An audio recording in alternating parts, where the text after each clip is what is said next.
pequeño resumen de lo que son beta-lactámicos, aminoglucosa, gentamicina. En la anterior clase hicimos una introducción de todo lo que son los antibióticos, mecanismos de acción. Ahora vamos a ir por familias o mecanismos de acción. ¿Listo?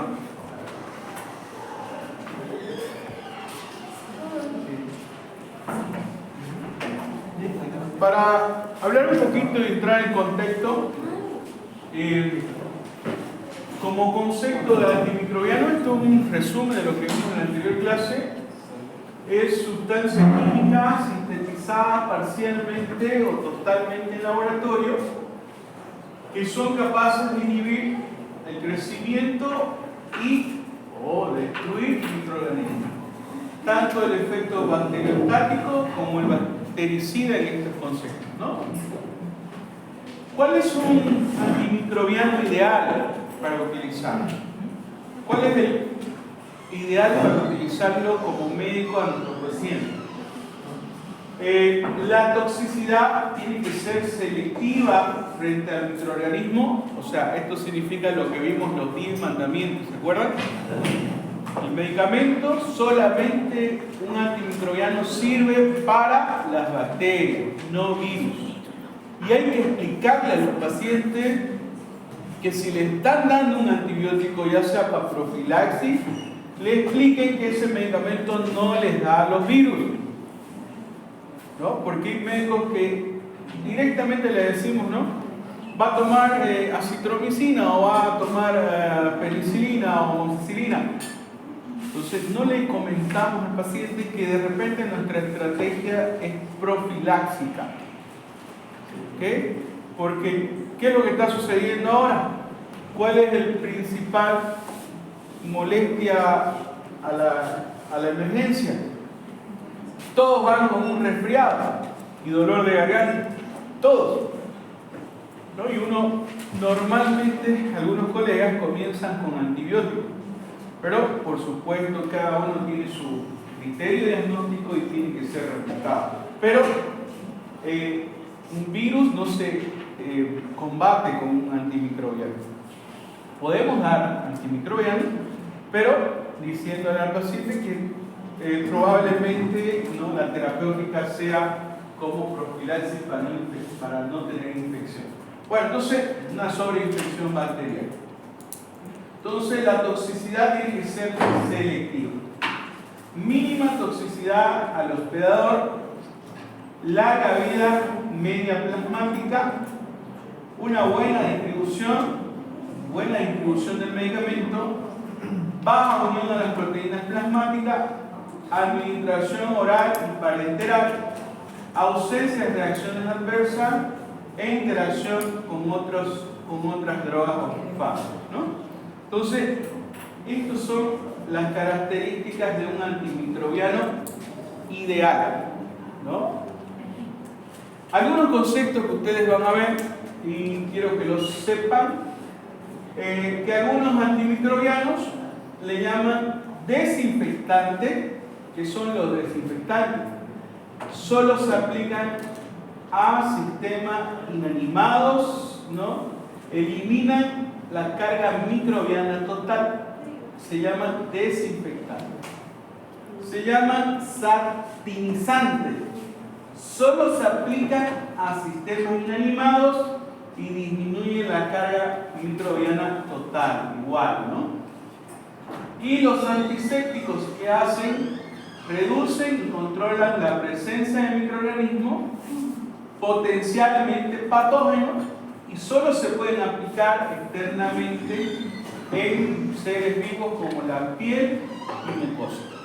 Los antisépticos son normalmente lo que nosotros hacemos, ¿no?, cuando hacemos un procedimiento en lavarnos las manos y tienen estas características.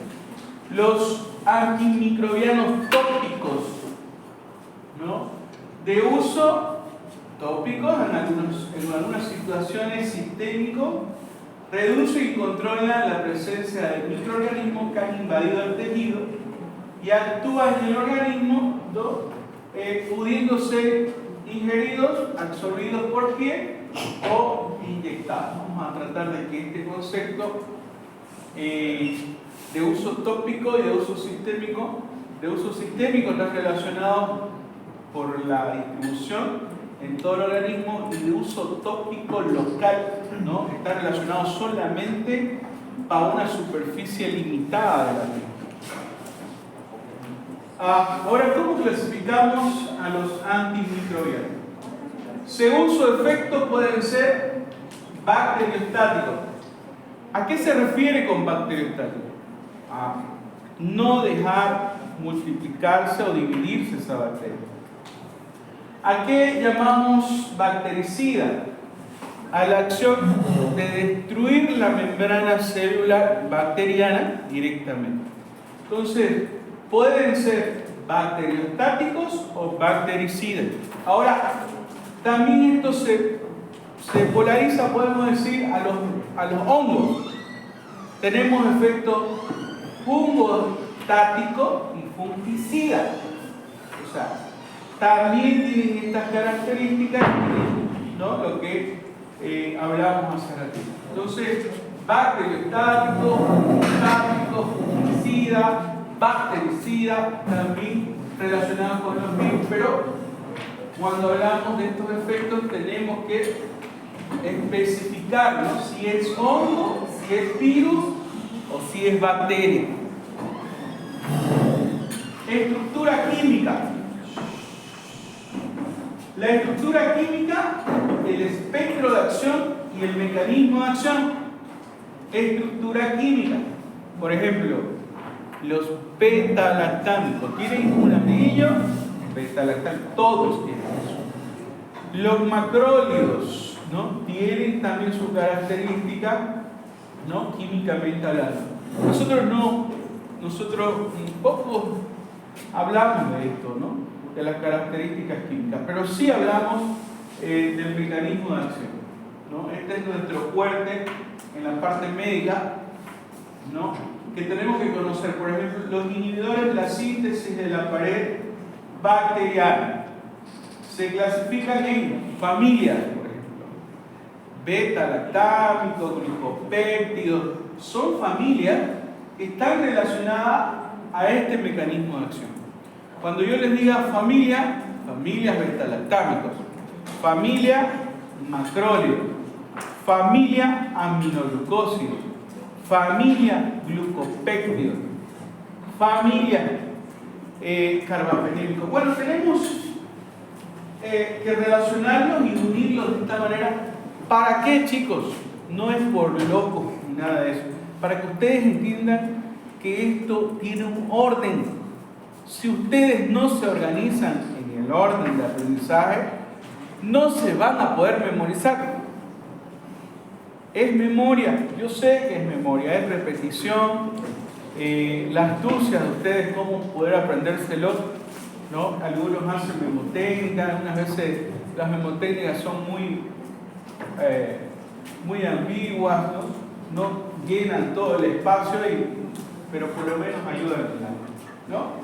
Bueno, alteración de la permeabilidad celular, inhibición de la síntesis proteica, inhibición del DNA y ARN. Entonces, el mecanismo de acción siempre tiene que estar adelante. Ahora, como concepto, chicos, les estoy explicando de lo más básico. ¿Qué es el espectro antibacteriano? El rango de actividad puede ser de amplio espectro y de espectro reducido. Hay moléculas antimicrobianas que solamente le pegan a un solo tipo de bacteria. A esto se le llama espectro reducido. ¿Cuáles, mira? Por ejemplo, la isoniazida solamente mata a la bacteria, el bacilo de Koch, ¿no? Otro puede ser también la dicloxacilina o cloxacilina, las isoxaxolin penicilina, que solamente le dan a las Staphylococcus aureus. Entonces, hay que aprender ahora el espectro amplio. No solamente les da 2, 3, da varias, podemos decir hasta 3 o 4 bacterias. ¿no?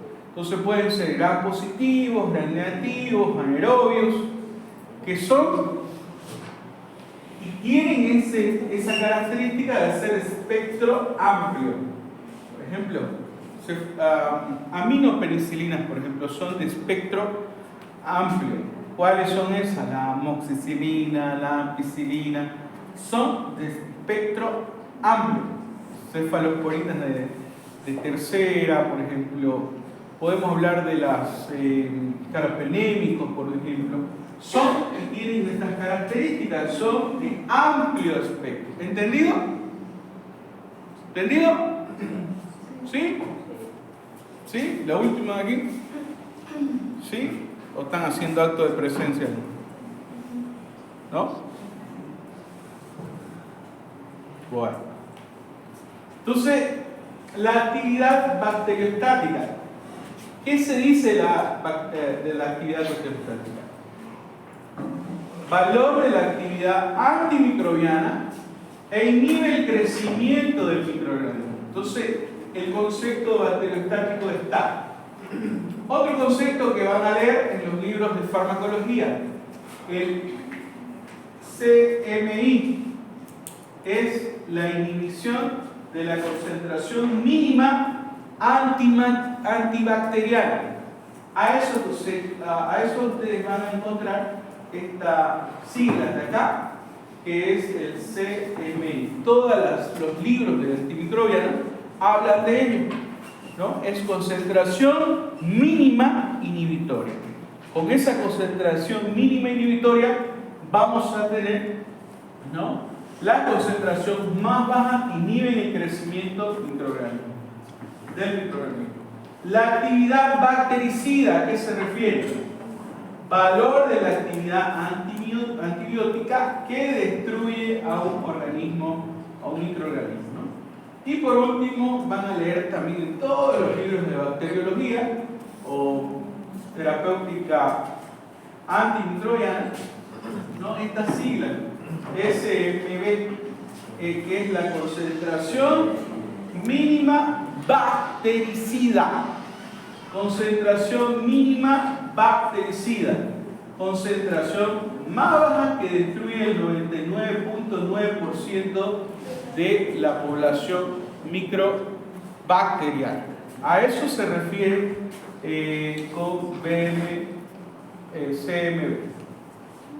Bueno, las combinaciones de los antibióticos pueden tener, ¿para qué sirven estas combinaciones? Por ejemplo, ampliar el espectro. A ver, si decimos que le damos vancomicina y solamente sirve para los gram positivos y queremos ampliar el espectro para los gram negativos, por ejemplo, ¿no? Entonces le damos una cefalosporina de tercera o le damos una aminoglucósidos para las gram negativas, utilizando cefalosporina con un aminoglucósido. Vamos, o vancomicina. La vancomicina solamente le da a los gram positivos, ¿no? Y cuando aumentamos un aminoglucósido, le estamos aumentando el espectro, estamos haciendo una combinación, sinergismo, pero estamos ampliando el espectro para gram negativas aerobias. ¿Por qué? Al combinar estos dos medicamentos, vamos a aumentar el espectro de acción. Vancomicina solamente le da a los gram positivos, pero si nosotros aumentamos una molécula farmacológicamente hablando que es para los gram negativos, como los aminoglucósidos, pues vamos a tener la combinación antimicrobiana relacionada con ampliar el espectro de acción, obtener un sinergismo terapéutico mayor y prevenir la resistencia en cuanto a la terapéutica. Hay varios ejemplos de esto. Por ejemplo, los pacientes que toman para la tuberculosis utilizan 4 medicamentos, ¿no? Isoniazida, rifampicina, tambutol y piracidamina. Entonces, ¿esto por qué se utilizan? ¿Por qué se dan más medicamentos? ¿Por qué aumentamos nuestro? Porque tenemos a prevenir la resistencia a cualquiera de esos medicamentos. medicamentos que estamos utilizando, ¿no? Bueno, aquí nos dice en esta diapositiva, sinergismo del antibiótico, combinación de dos antibióticos para conseguir mayor actividad juntos que por separado, ¿no? Antagonismo, una combinación de antibióticos que hace que la actividad de uno de ellos interfiera en la del otro.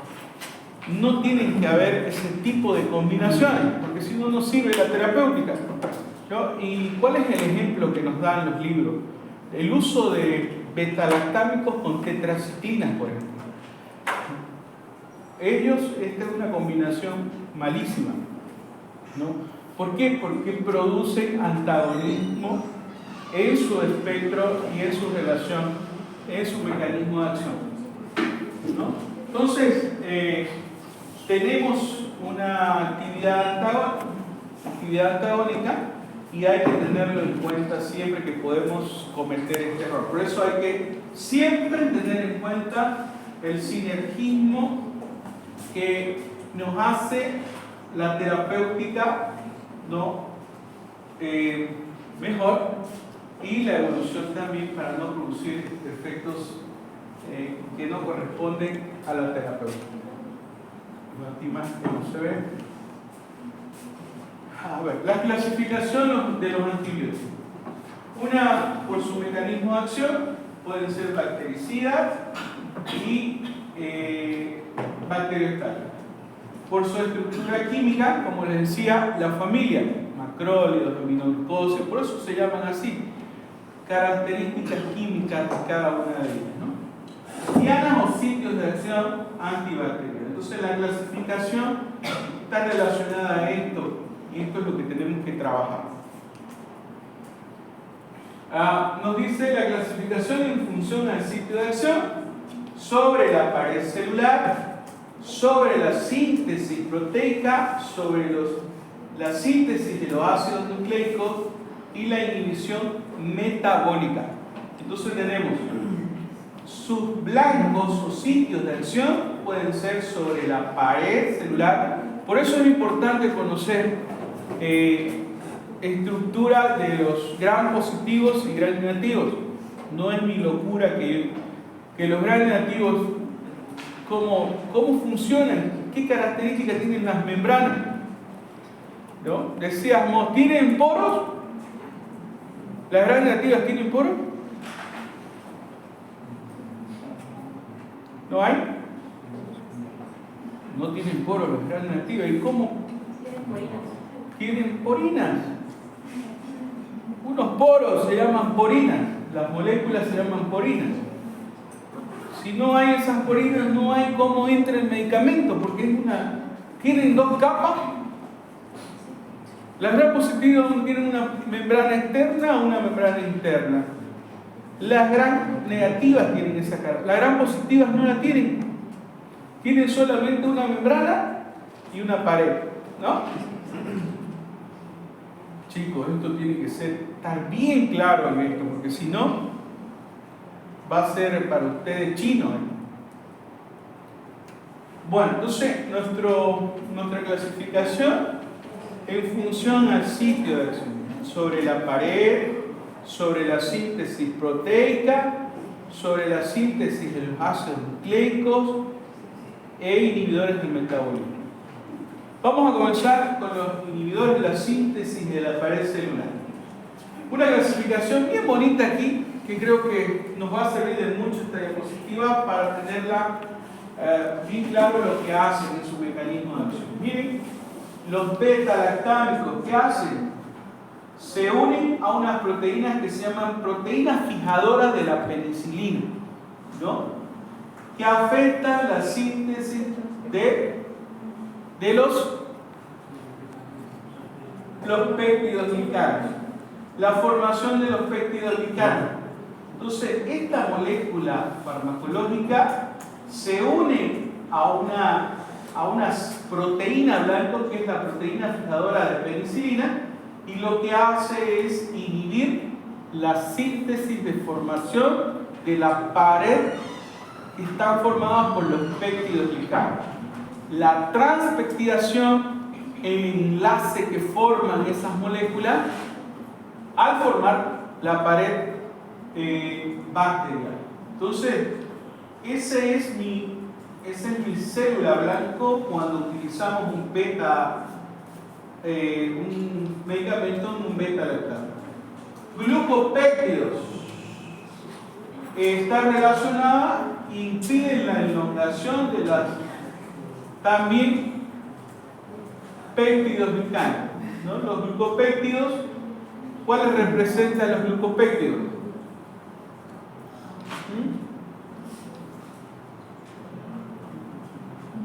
¿Qué fármaco representa los glucopéptidos? Labanco, ticoplamina. Bueno. Tenemos los polipéptidos, que están la bacitracina y la polipepsina. ¿Qué es lo que hace? Acción a nivel de la membrana igual, inhibe el transporte de los precursores de la formación de los péptidos glicánicos. La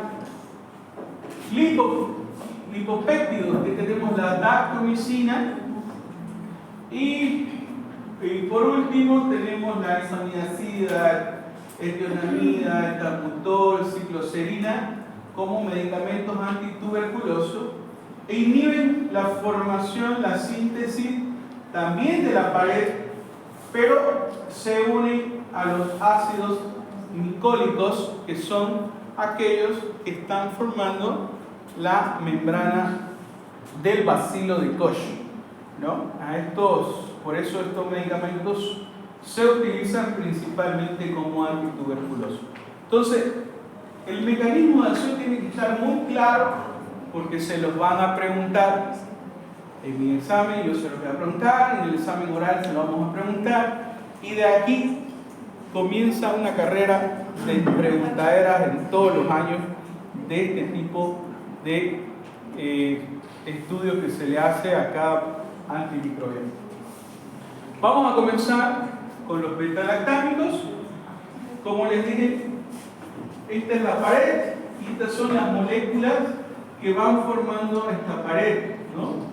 Y decimos que los beta-lactámicos se unen a estas proteínas, que son las proteínas fijadoras de penicilina, para inhibir el crecimiento, la formación de la pared, el entrecruzamiento de los péptidos glicánicos, ese tipo de pared, ¿no?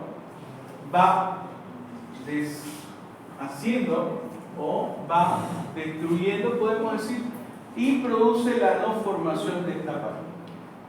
Ahora, ¿cómo hace para que mate a la bacteria?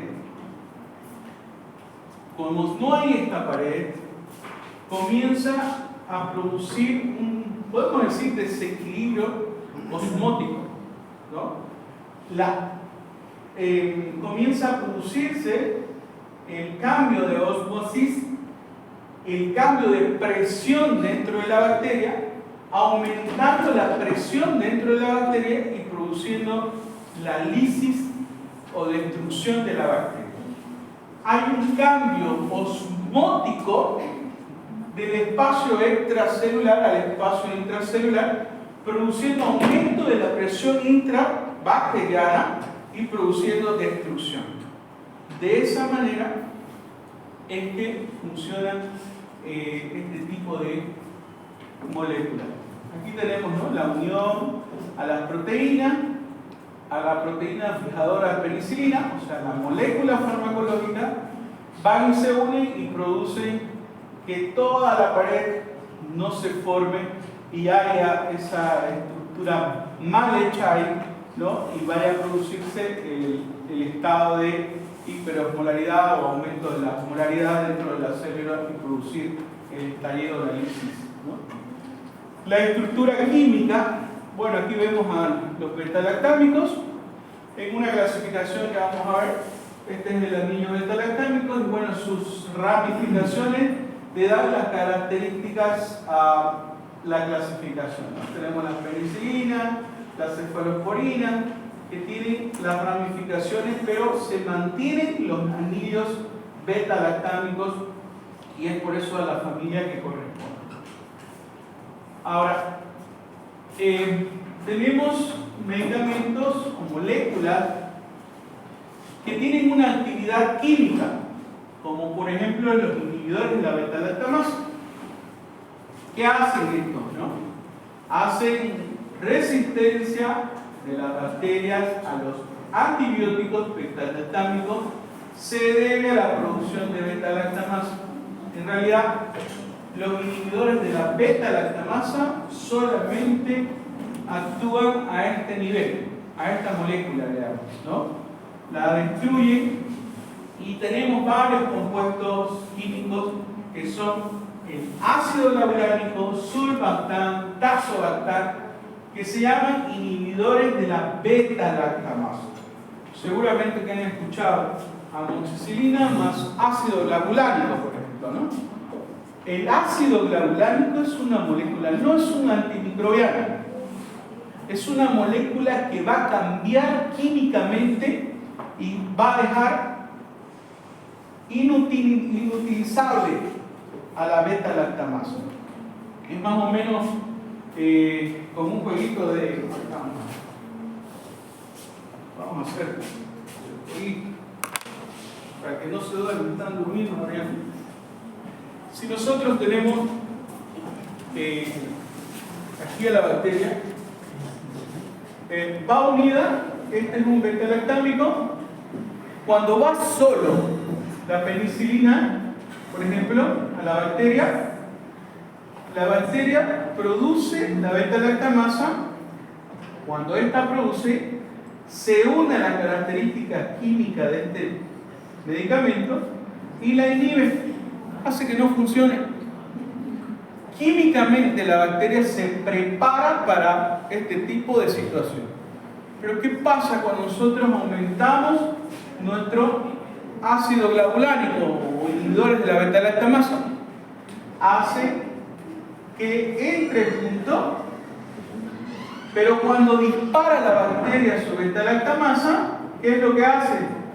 Se une al inhibidor de la beta-lactamasa y hace que el antibiótico ejerza su acción, produciendo que no tenga ninguna alteración en sus características químicas.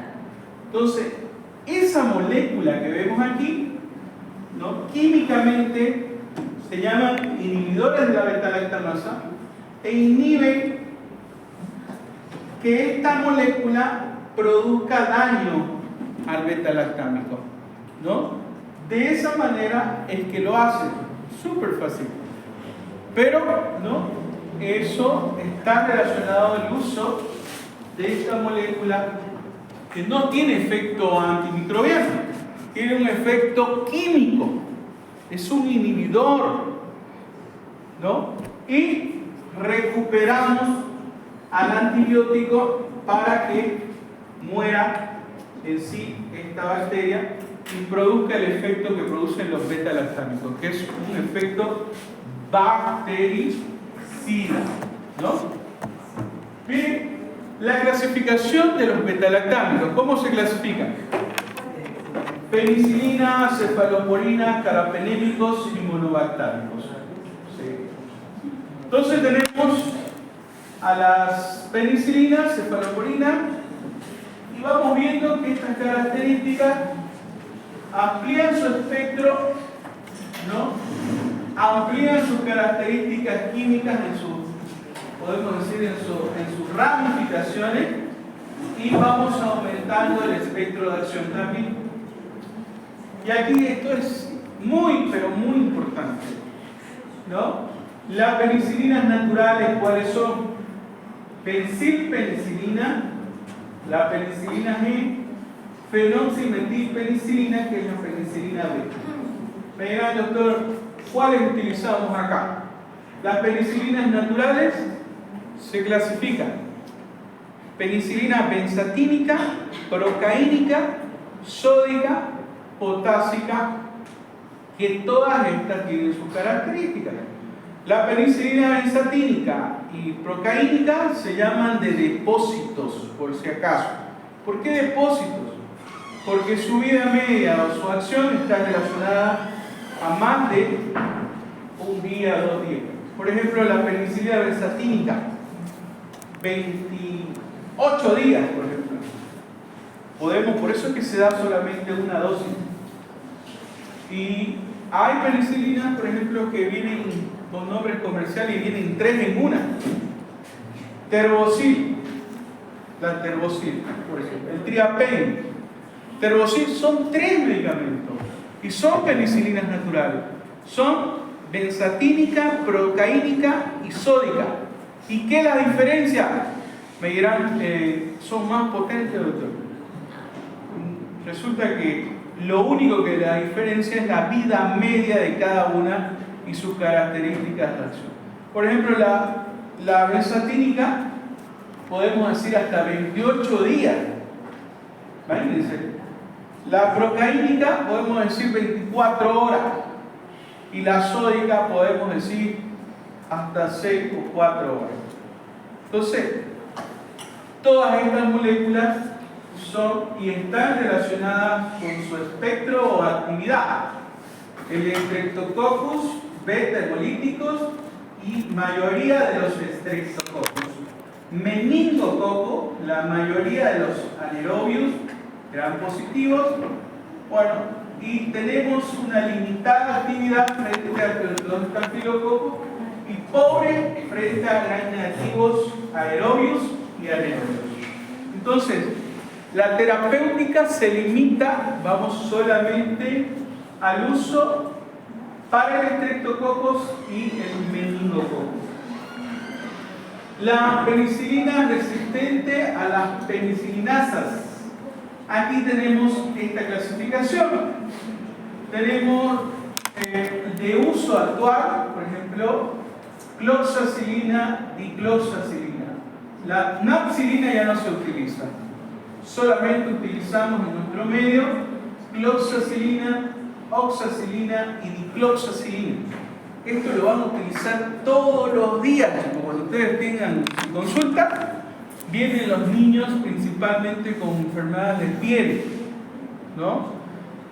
El Staphylococcus aureus metilosensible son el tratamiento ideal para este tipo de moléculas fármacos, ¿no? Tenemos la penicilina de amplio espectro. ¿Cuáles son? Una clasificación de familia. Se llaman aminopenicilinas. Seguramente que habrán escuchado. Las aminopenicilinas son ampicilina, amoxicilina y tenemos de amplio espectro la ureidopenicilina, que es la piperacilina. ¿Sí? Estas, como su nombre lo indica, amplio espectro. Gran positivos, gran negativos, ¿no? Y tenemos a las gran negativas, por ejemplo, el excelente tratamiento con piperacilina. Tenemos los beta-lactámicos inhibidores de la beta-lactamasa, como amoxicilina más glabulánico, piperacilina más tazobactam, ¿no? Que estas mejoran su espectro a las bacterias que tienen y liberan enzimas que son destructoras de la beta-lactamasa, ¿no? Las cefalosporinas, su mecanismo de acción es el mismo que las penicilinas, por eso la familia, ¿no?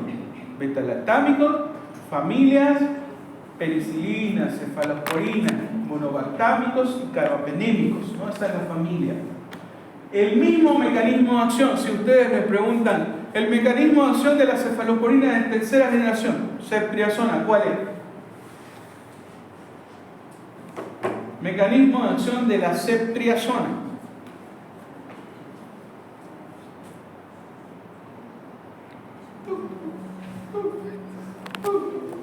Y explicándoles ahorita. Mecanismo de acción de la amoxicilina.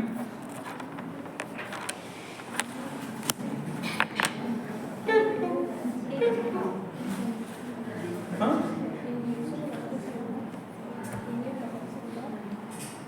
Ya, pero ¿cómo la inhibe? ¿Qué hace? ¿Qué se une? ¿Cómo lo hace? Produce, se une, causa. Está bien. Si yo les pregunto amoxicilina, si yo les pregunto dicloxacilina, ¿cuál es su mecanismo de acción? La dicloxacilina, la última de esta fila.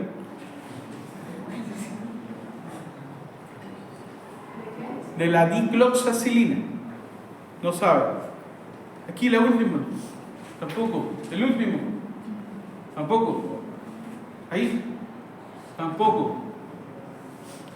Es el mismo mecanismo de acción de todos los beta-lactanos. ¿Qué hacen? Se unen a las proteínas fijadoras de penicilina, inhiben la transpeptidación, o sea, la formación de la pared bacteriana, produciendo que no se formen los péptidos glicanos. Y esto causa una debilidad en la pared y no la formación. Lo que hace un desequilibrio osmótico, produciendo aumento de la osmolaridad y produce explosión o lisis de la membrana. Eso hace todo lo que hemos hablado. Penicilina, cefalosporina, monobactámicos, carbapenémicos.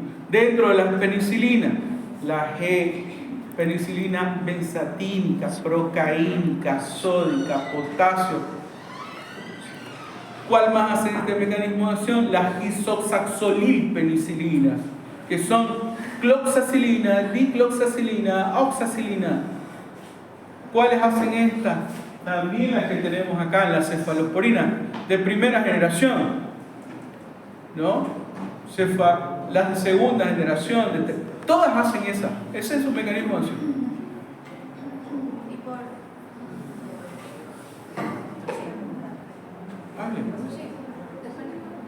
Después me explico. Ya, pero la cefalosporina tienen el mismo mecanismo de acción, pero muestran un espectro totalmente diferente. El espectro está relacionado a qué bacteria es sensible antimicrobiana. Por ejemplo, las cefalosporinas de primera generación son para gram positivos, a excepción de algunas enterobacterias.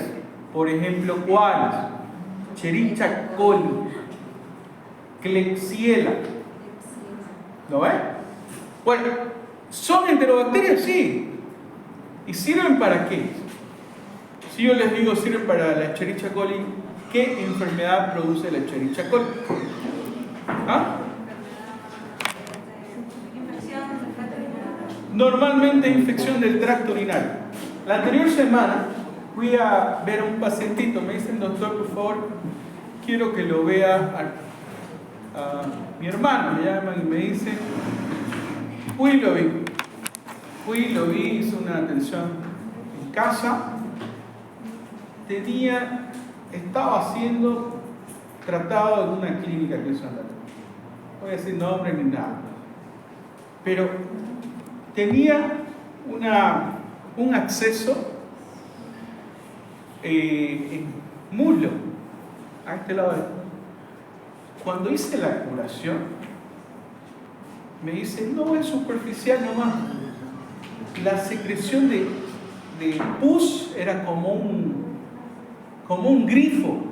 Cuando hice una curación, salió así, como el grifo, con un olor fétido, tal.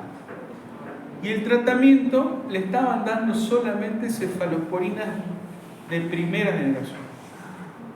Bueno, el tratamiento de elección para piel y partes blandas, cefalosporina de primera generación es correcto.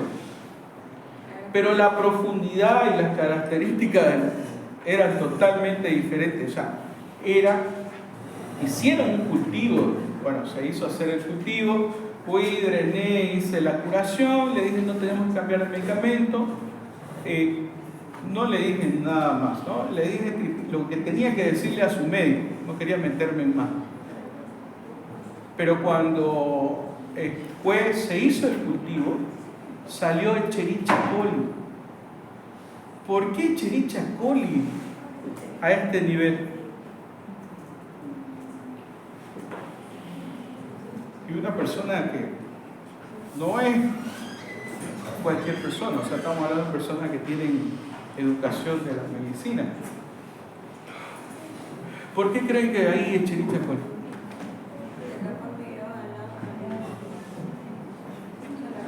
¿Ah? Metió la mano donde no debe.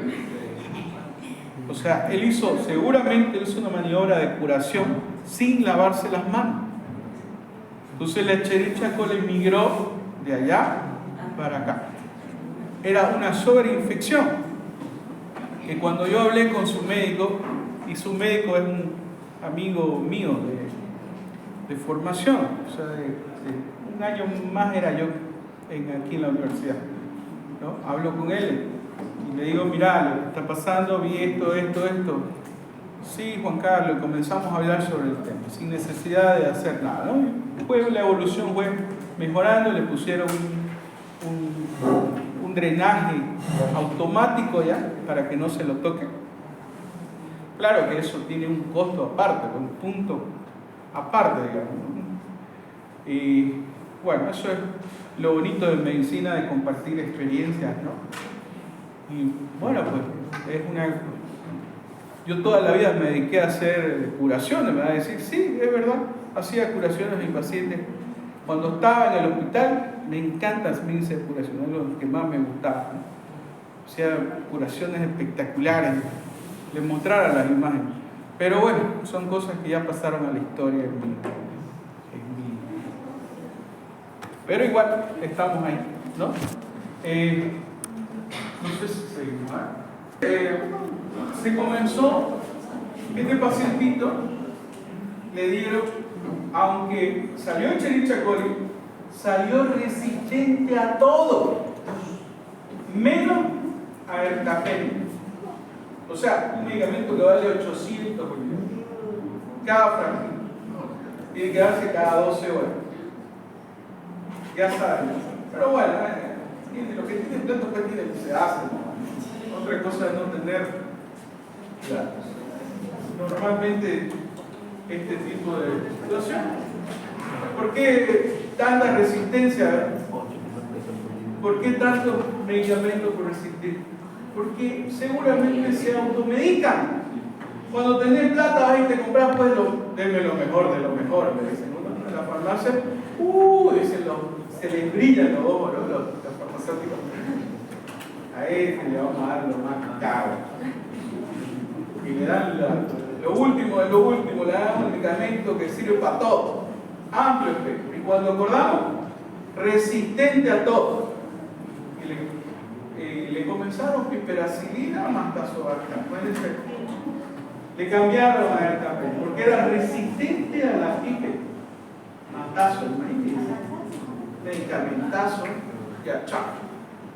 Así estamos más o menos en la resistencia. Por no aprender fármacos. Bueno, entonces, pero bueno, hay diferencia, ¿no?, en el espectro. Son resistentes muchas veces a la lactamasa, dotada a una semivida más prolongada, por eso se puede dar hasta una vez en 24 horas, 1 gramo. Pero tienen que ser tiempo dependiente. Los beta-lactámicos son tiempo dependientes y eso tiene que ir en su cabecita de ustedes. ¿Por qué? Porque tienen que ir a su hora, tienen que tomarse a su hora y no tienen que suspender porque la terapéutica comienza a darle factura.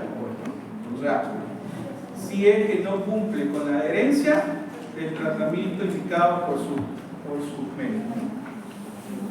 Esta clasificación está relacionada, ¿no?, a su espectro de acción, podemos decir, características químicas, por ejemplo, de primera generación. ¿Cuáles son? Cefalotina, cefazolina, cefapirina, cefalexina, cefradina, cefradocilo. Bueno, vienen a ser para gram positivas y algunas enterobacterias, como les dije hace ratito, ¿no? Entonces, pensar en segunda generación, cefaclor, cefamandol, cefuroxima, ¿cuál es la más importante y de uso actual?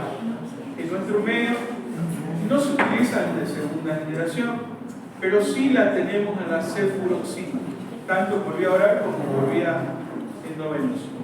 Tenemos la de tercera generación, a ver, la de segunda generación, gram negativa, gram positiva, no pseudomonas, no les dan a las pseudomonas, pero sí a algunas anaerobias, ¿no?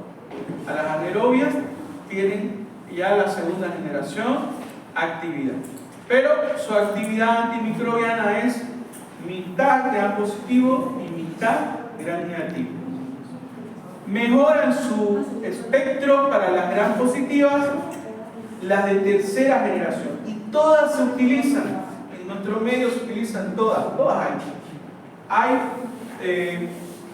ceftriaxona, cefotaxima, cefixima, todas las tenemos, ¿no? Y son muy utilizadas en nuestro medio y solamente les dan, por supuesto, mejora para la gram negativa, más que la de primera generación, por supuesto, y disminuye para gram positivo. Pero la mejora en el espectro está relacionada con las gram negativas. Las de cuarta generación, podemos decir, las antipseudomonas, tenemos la ceftazidima y cefoperazona. ¿Cuál se utiliza más frecuente? La ceftazidima, que es para antipseudomonas. Cefalosporina, así ustedes apréndanselo porque les van a preguntar ahora, el examen, el internado, en cuarto año, en quinto, todos los años repiten esto. Y seguimos repitiendo y siguen fallando, siguen no acordándose. ¿No? Yo sé que memoria, le da doctor, escucha, eso hay que repasarlo, sí o sí. Hay que hacerlo con mano, escrito con sus manos, para que se puedan, háganse una hojita, una 100, un librito, para hacer esto y repetirlo en la clasificación. Principalmente por las que más se utilizan en nuestro medio. Estamos hablando y la van a hacer seguramente en sus clases. De cuarta generación tenemos la cefpirona, cefepirona, que dice, mejoran a las de tercera para las gram negativas, ¿no? Y se mantienen para gram positivas. Tenemos la de quinta generación, no está aquí en esta diapositiva, se llama la ceftarolina. La ceftarolina, quinta, le da para tratamiento Staphylococcus aureus metilo resistente. Solamente le da en la terapéutica a ese tipo de bacterias y que utilizamos, por ejemplo, si el paciente no tiene resistencia a las isosaxolin, como tiene resistencia, por ejemplo, a la vancomicina, recién podemos utilizar una cefalosporina de quinta generación, que es buenísima. Carbapenémicos y monobactámicos, ¿no? Los monobactámicos tenemos al Astreonal, que solamente le dan los gram negativos aerobios, ¿no? Y tenemos a los carbapenémicos, que su espectro de acción ya es mayor, tanto gram positivos como gram negativos y pseudomonas, ¿no? Y aquí están los que hablábamos hace ratito, ¿no? Imipenem, meropenem, doripenem y ertapenem. Ahora sí, ¿Y ahora?